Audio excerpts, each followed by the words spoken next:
CPM সভা প্রভাবিত কৃষক সভা ডেপুটেশন গিরি ধুমধুমার উত্তর দিনাজপুরের চোপড়ায় বুধবার চোপড়া ব্লকের বিএলআরও অফিসে ডেপুটেশন দিতে যায় সিপিএমের কৃষক সভার নেতাকর্মীরা।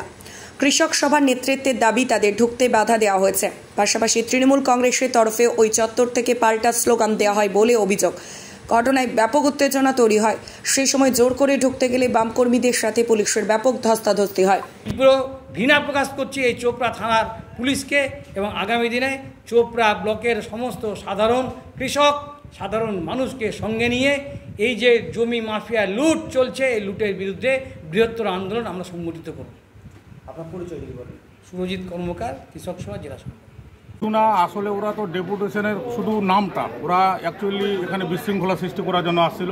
কারণ মোটামুটি কিছুদিন থেকে খুব শান্তিপূর্ণভাবে এবং সুষ্ঠুভাবে বিএলআরও অফিসটা চলছে।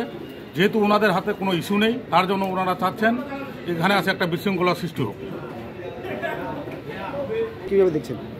দেখুন, ব্যাপার হচ্ছে কি বলেন তো, যদি ওরা সুষ্ঠুভাবে ডেপুটেশন দিতে আসতো তাহলে আজকে আমাদের এরকম কোনো কিছু এখানে কোনো কিছুই হতো না।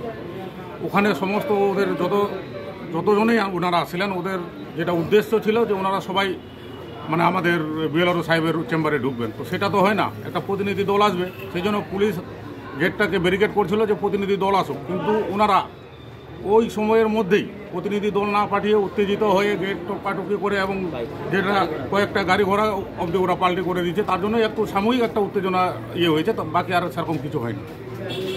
ঘটনায় পুলিশ আছে? না, পুলিশ আছে, পুলিশ ছিলেন। আপনার পরিচয় দিতে পারেন? আমার পরিচয় হলো প্রদীপ কুমার সিংহ, আমি চোপড়া ভূমি কর্মকর্তা।